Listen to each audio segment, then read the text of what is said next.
मेरे प्रिय दर्शकों नमस्कार। प्रिय दर्शकों, ऋषि ज्योतिष में आपका स्वागत है। ऋषि ज्योतिष समय समय पर आपका मार्गदर्शन करता रहा है। मैं सबसे पहले आपका बहुत धन्यवाद देना चाहूंगा कि आप मेरे वीडियो बड़ी उत्सुकता से देख रहे हैं। आशा करता हूं आगे भी देखते रहेंगे।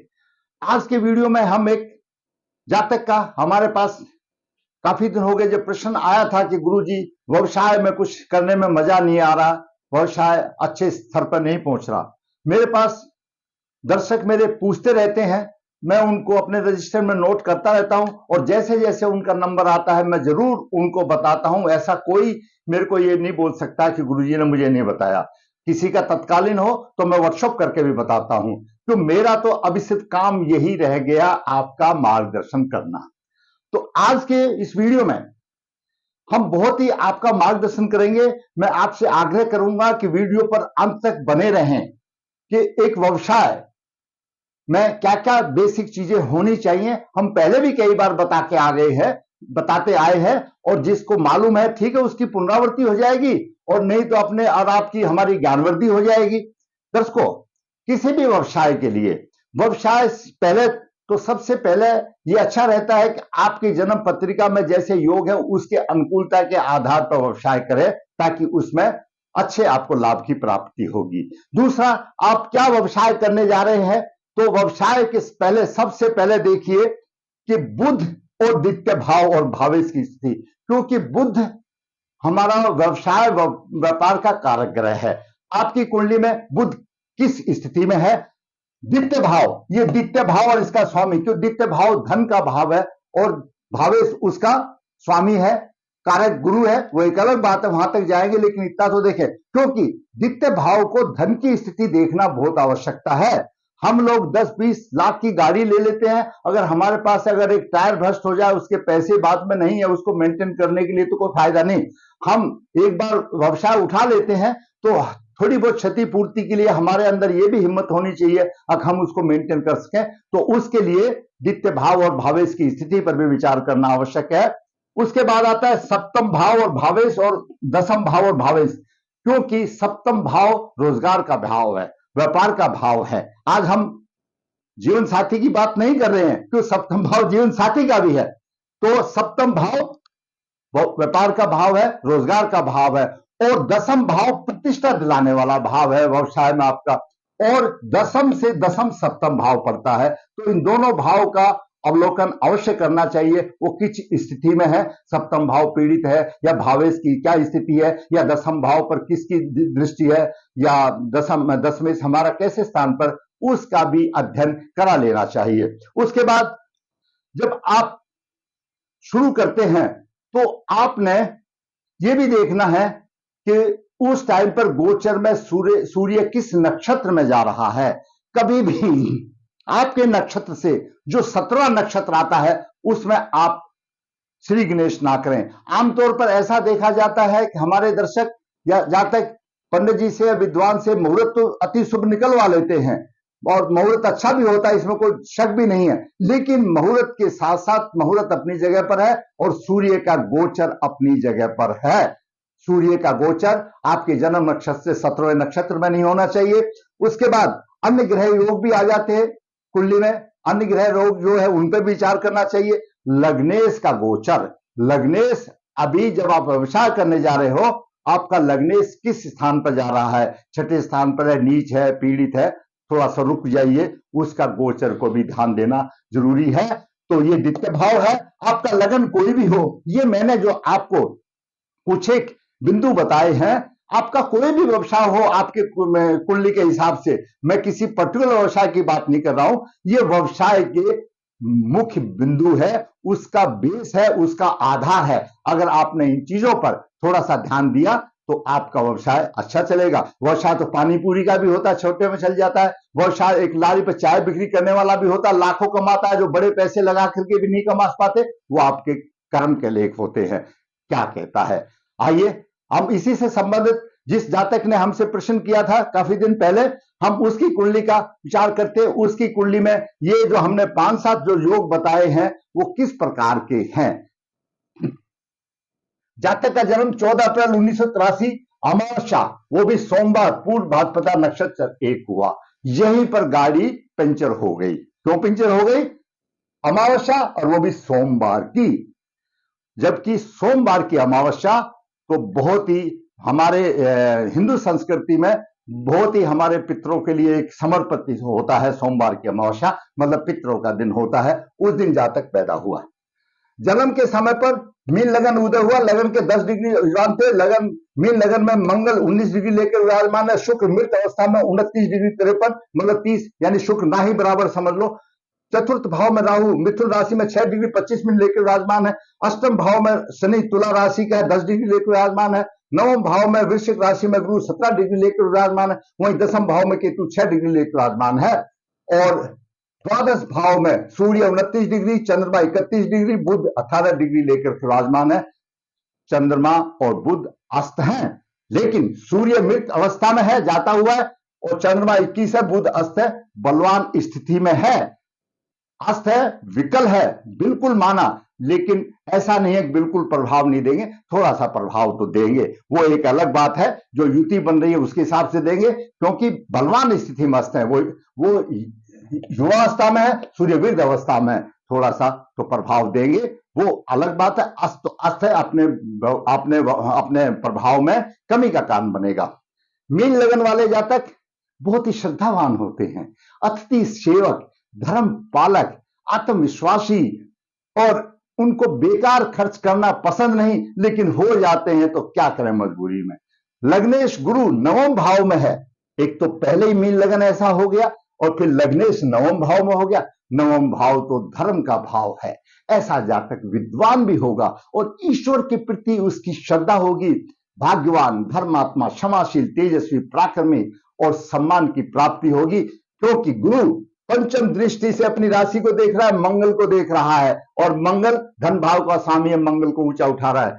सप्तम दृष्टि से पराक्रम भाव को देख रहा है, पराक्रमी होगा। नवम दृष्टि से पंचम भाव को उच्च दृष्टि से देख रहा है, तो शिक्षा संतान में अच्छा देगा। वो गुरु का काम है। आगे देखते हैं क्या देते हैं। अब बात करते हैं सूर्य की। सूर्य छठे भाव का स्वामी है और द्वादश भाव में है। ऐसे जातक को खर्च चलाने में भी कठिनाई होगी। बाहर से संबंध अच्छे नहीं होंगे, शत्रु प्रभावी होंगे, आंख और हृदय संबंधित रोग होगा, क्योंकि सूर्य शत्रु राशि में है। अब बात करते हैं मंगल की। मंगल द्वितीय भाव का स्वामी, नवम भाव का स्वामी और लगन में है। सम्मान होगा, शरीर हष्टपुष्ट होगा, मोटा तगड़ा लंबा तागड़ा होगा, धर्म की उन्नति करेगा, धन और कुटुंब की उन्नति करेगा, मातृभूमि का सुख उसको मिलेगा, और स्त्री सुख भी मिलेगा, क्यों नवमेश है यहां पर मंगल नवमेश। और यह हमेशा हमने पहले भी बताया कि नवमेश जो है वो लग्नेश का मित्र होता है, और उसकी दृष्टि में जहां पर भी होगा वो अच्छा डालेगा। स्त्री सुख में अच्छा होगा, अमीरी ढंग से जीवन व्यतीत करेगा, और अष्टम दृष्टि से अष्टम भाव को देख रहा है, अमीरी ढंग होगा, आयु भी अच्छी होगी, लेकिन शनि को थोड़ा सा पीड़ित करेगा। यहां पर शनि थोड़ा सा पीड़ित होगा। आगे बात करते हैं बुध की। दर्शकों, बुध चतुर्थ भाव का स्वामी और सप्तम भाव का स्वामी है, और बुध चंद्रमा के साथ होने से केंद्राधिपति दोषी से मुक्त हो गया, क्यों चंद्रमा केंद्रेश है। लेकिन द्वादश भाव में चला गया, 18 डिग्री है, और सूर्य और बुध का 9 डिग्री का फर्क है। सूर्य वृद्ध अवस्था में है, बुध युवा अवस्था में, तो कुछ तो प्रभाव देगा ही।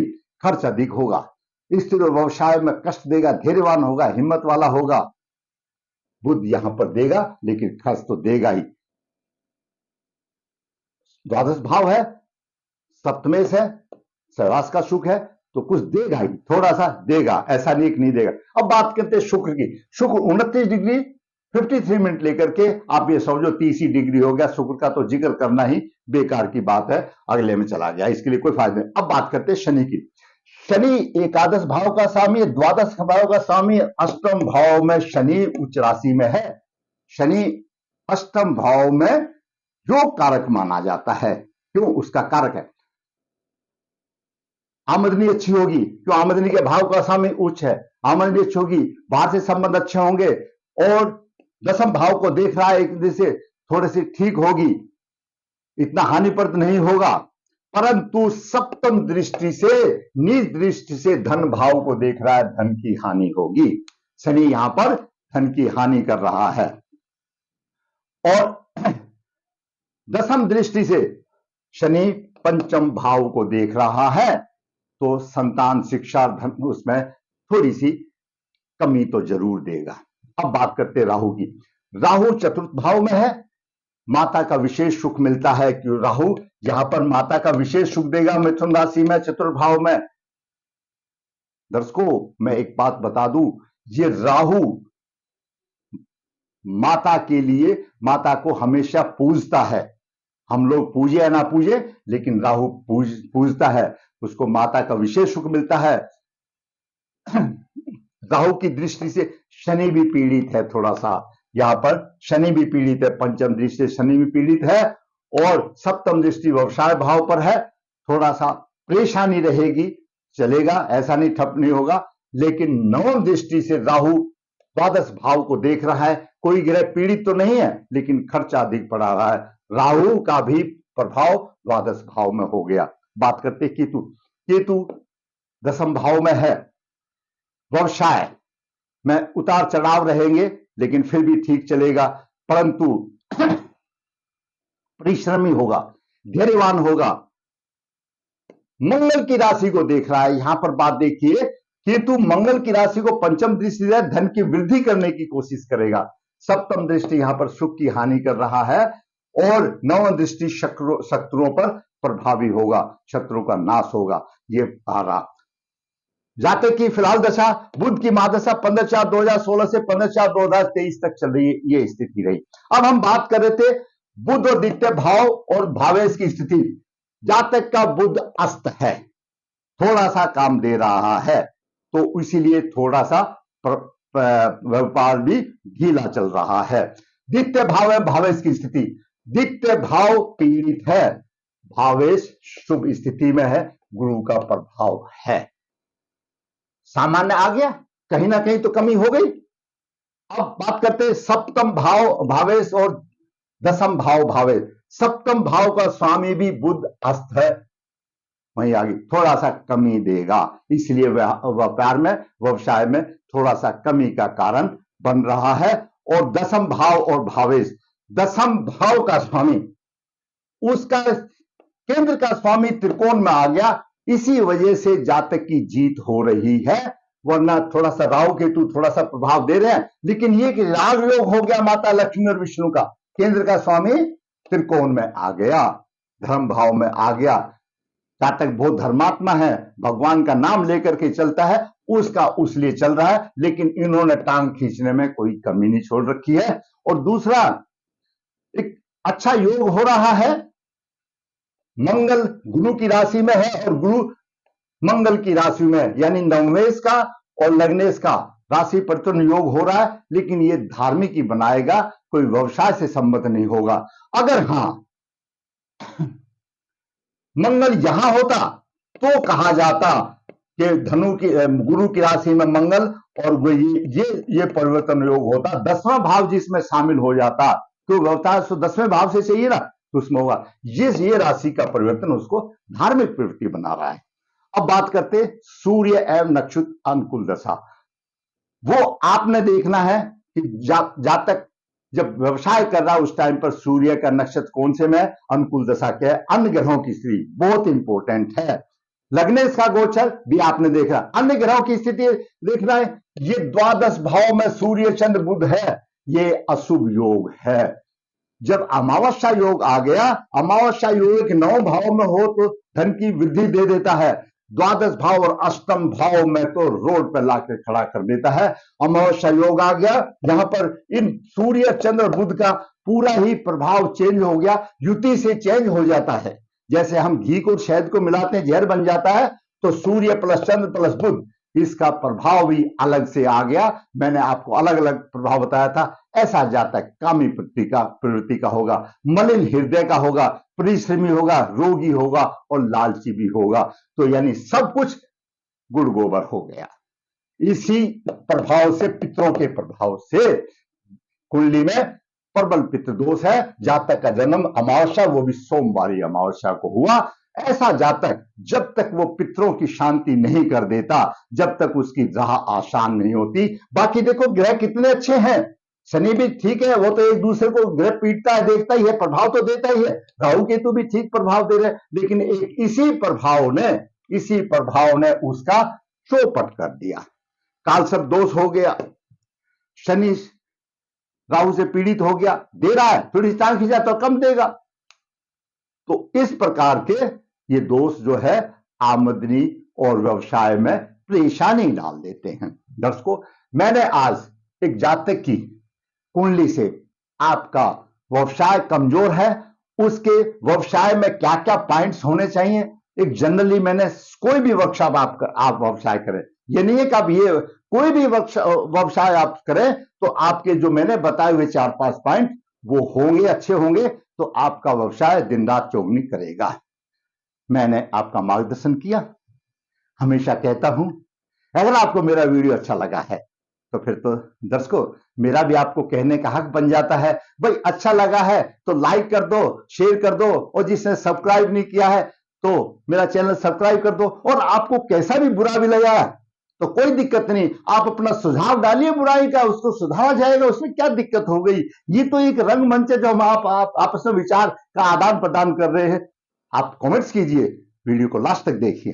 दर्शकों, ऋषि ज्योतिष नर्मदा जी के तट के नजदीक है। यहाँ पर काल सदोष पितृदोष की पूजाएं होती हैं। जो इच्छुक है संपर्क कर सकता है। ऋषि ज्योतिष हाथ से पत्रिका लिखता है, जो इच्छुक है संपर्क कर सकता है। ऋषि ज्योतिष कन्या भाव के गुण मिलान बिना किसी शुल्क के आपके पास राह आसान करता है, इच्छुक कर सकता है। ऋषि ज्योतिष जैसे आप जैसों के सवालों का जवाब भी जैसे नंबर आता है वैसे भी देता है, कोई दिक्कत नहीं। तो मेरा नया चैनल है, बड़े बड़े लोग तो ऑनलाइन दे देते हैं, मैं आपका इस तरह से दे देता हूं, या व्हाट्सएप दे देता हूं, टेलीफोन करके बता देता हूं, बताता तो हूं, फायदा उठा लो। दर्शकों फिर कहूंगा, चैनल मेरा नया है, सब्सक्राइब करें, लाइक करें, शेयर करें। धन्यवाद।